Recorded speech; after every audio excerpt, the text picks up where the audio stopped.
Ready to go. My name is Heron. I live in Essexville, right by Bay City. And I've been working with some Michigan groups, like many others, trying to find a way to help out during this coronavirus pandemic emergency that we have going on. So what I'm doing today is I have a little demo, very short, on making masks for either individuals, for your family, or for the hospital. A lot of people are making them for hospital use, and the hospitals, as we all know, are desperate for them. What I'm using for this pattern, and I've looked at many, like many of you have looked at many YouTube videos and looked online for the kind of mask that serves the hospital best, that would be used, would be easy to use, would be safe to use. So the one I came on is called auth-cwaterma-auth.com. auth-online, one word, .com. And this is the pattern that I am using. This paper I'm holding up is simply the instructions for the pattern. And the pattern has two main pieces. There's one, and the bigger one was used to cut out this piece, which is ready to go. And I will show you how to stitch it, which would be what comes next. Some of you may wonder what kind of fabric is being used. The hospitals want a tightly woven, and a tight knit is all right too, but a tight fabric, tightly woven threads, so it stays, the fabric stays tight and doesn't let in the microns of virus, and in cotton, in 100% cotton. I like white because you can bleach it and it won't show. Not that you can't bleach other, but it will just not look the same. But I have this blue, I had it at home, and that's what I cut it out of. The white I have left is a good demonstration for you. I would like it to be a tighter fabric, but it is what I have, and it will be fine for the inside. So those are the fabrics that you would choose, would be a tightly woven or tightly knit, 100% cotton. Now, I think all of it needs to be ordered online because Joann Fabrics has recently been told to close. And a lot of us have fabric stashes, so anybody who was a costume maker, a quilter, any kind of seamstress has fabric stash, and pull that out. This is the way to use those things. In a minute, I'll talk to you about the ties and how to fasten it, but right now I'll show you what we do next after you get the pieces cut, and these are the two major pieces. Then we're going to stitch it. And for that, I have toyed with the idea of making them by hand because my machine is old and I'm not always, it does well, but it doesn't always do well. Sometimes I feel it'd be better by hand, but I actually don't think that's a great idea. And the reason is the stitching, you can't do the stitches tight enough, and they need it woven tight. They must need the stitches tight too. So we're going to just sew this, and can you hang for a minute? Because when you're sewing, things happen, and I don't know why the thread pulled out, but now I got to rethread it. And anybody who sews knows that the hardest thing to do is rethread the machine, the needle. Especially if you're talking.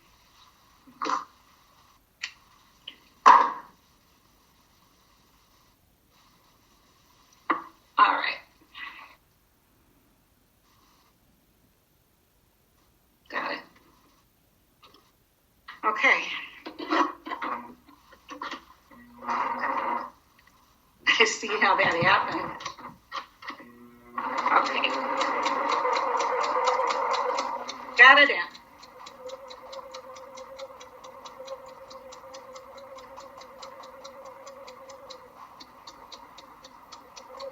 Quarter-inch seam is what we're doing.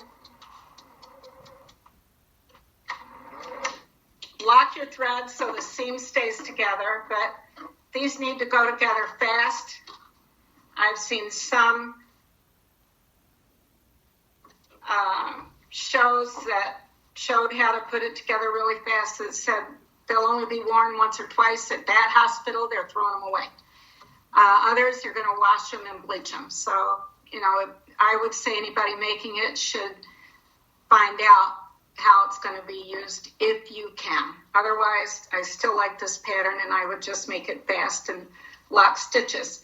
See, my just sewed gives you now this piece. So that's the face piece. And it will have to have, this is the inside, the seam that was just shown or sewed. And it will have to have a liner.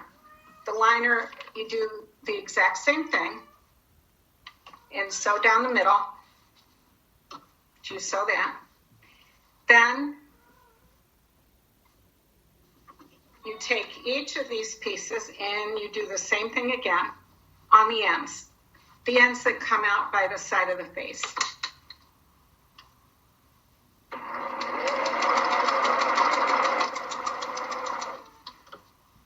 Usually when we sew, and seamstresses will know this,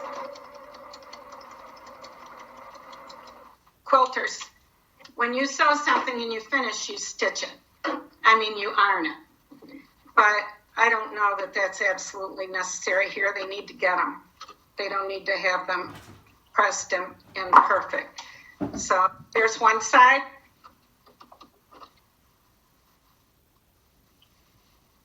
And we would just go on and do the same thing on the other side. Now what I would do with this face piece is I would do the center. I would do the ends.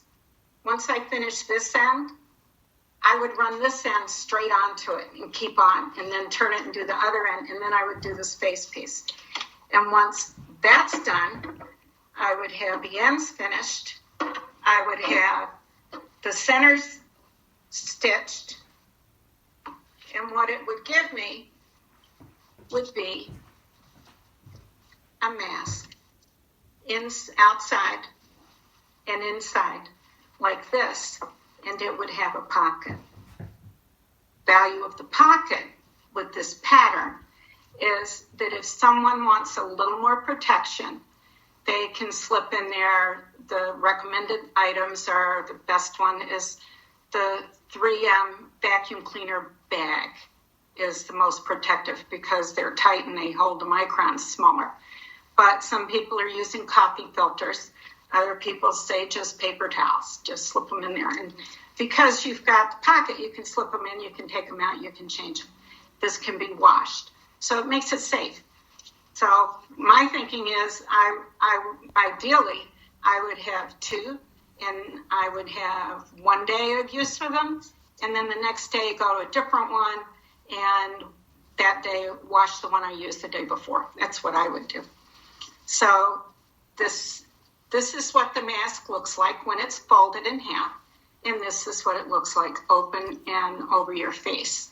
Now, the sides, it has to fit on your hat, and people use a variety of things. They use elastic. We've all seen hospital people with elastics around their ears holding a mask on.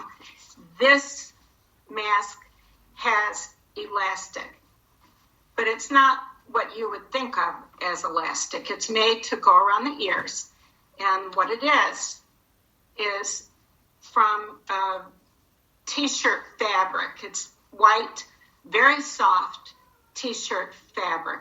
I think soft is important because they're wearing these all the time, the medical people, and their skin will break down. So soft matters.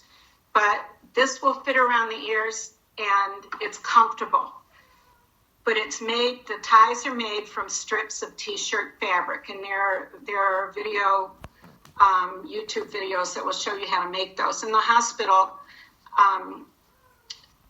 mask making things will show you how to make those as well. But other than the ties, you can use actual elastic.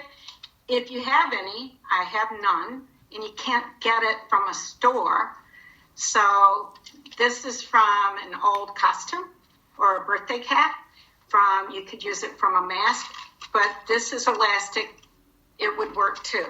The other thing that would work, we've all seen ties on hospital people that they have their mask tied on their head, and you can use absolutely anything that will tie. You can make t-shirt strips from the back of an old t-shirt that's in pretty decent shape, get it clean. And this pattern naturally makes a pocket to put either a tie or the elastic in. They both work. This would tie up behind the head, and it could either be done in two parts. I do it in one. So that is what the mask is. I would recommend anybody wanting to do this that is in Saginaw Bay City, Midland, and around us should look into M4 Mid-Michigan Mask Makers on Facebook, M4 Mid-Michigan Mask Makers, or Woman, and most people now do know about Woman out of Midland, Women out of Midland Action Network. Both those groups are, are putting together masks for the hospitals in their communities. And they'll have the instructions, and they'll have people that can help you too. I think that is all you need to know to be able to make some masks for yourself, for your family, and help the hospitals. They are desperately needing them. Thank you.